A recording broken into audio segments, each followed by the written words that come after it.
Okay, for Physics 210, okay, you folks will have to sometimes do some propagating uncertainty, okay?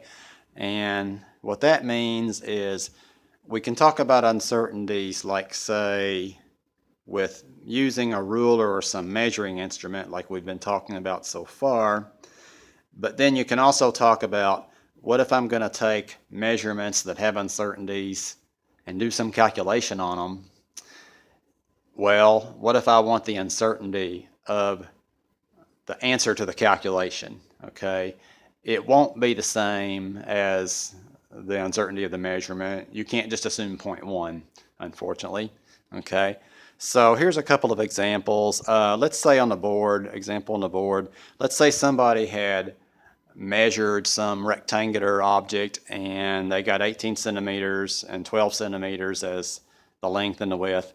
All right, let's say an 0.1 uncertainty on each of those. If you look there on the left, let's say if you wanted to add those together, or just the sum, length plus width for some reason, the uncertainty in that would be actually the uncertainties added together. So you see there the sum 30, okay, so 12 plus 18 was 30. And the uncertainty is just the two of them added together. Okay, so that's where the 0.2 comes from. If you had subtracted, the uncertainty would also be 0.2. When you subtract, you actually add uncertainties. Okay, you add uncertainties when you add uncertainties when you subtract. All right, either way it works out where that's the biggest range you get. Now let's say if you're multiplying or dividing, that gets a little more hairy, okay? So let's say an example there, I took those numbers, I wanted to find area. Area equals length times width, 18 times 12. So the answer to that is 216 square centimeters, not just centimeters. So what's the uncertainty of that? Okay, so delta A would be the uncertainty. I would love to be able to tell you that it's just the uncertainty in length times uncertainty in width. But it's not. It's harder than that, sadly. Okay, so this formula down here, this sort of clunky formula, that's what you have to use to get uncertainty when you're multiplying and dividing, all right? And you'll see there, I started to plug it in there. I didn't finish it up. I didn't crank it out. But anyway, that's the kind of thing you'll have to do a lot when you, just to make clear,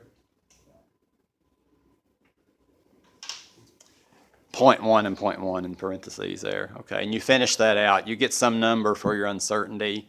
You round that to one significant figure. It might have some decimal places. Round it to one significant figure. Then that would tell you how to round the area, okay? Now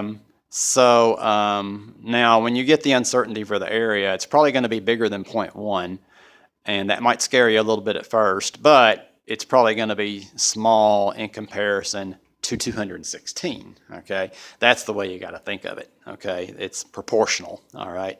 That's the way you want to think of it.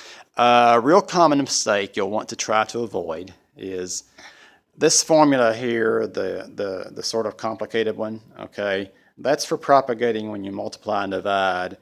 Now, a lot of people get it stuck in their head that you always do that when you propagate, and say you're doing some assignment and the instructions tell you propagate uncertainty.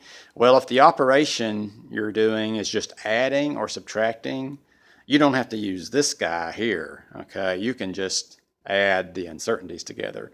So when somebody tells you to propagate, you only use that formula if you're multiplying or dividing.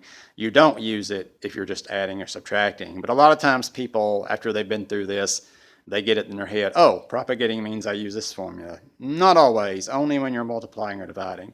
So obviously you don't want to do any more work than you have to do. So don't necessarily jump to that right away when somebody tells you to propagate. All right, so that's the deal.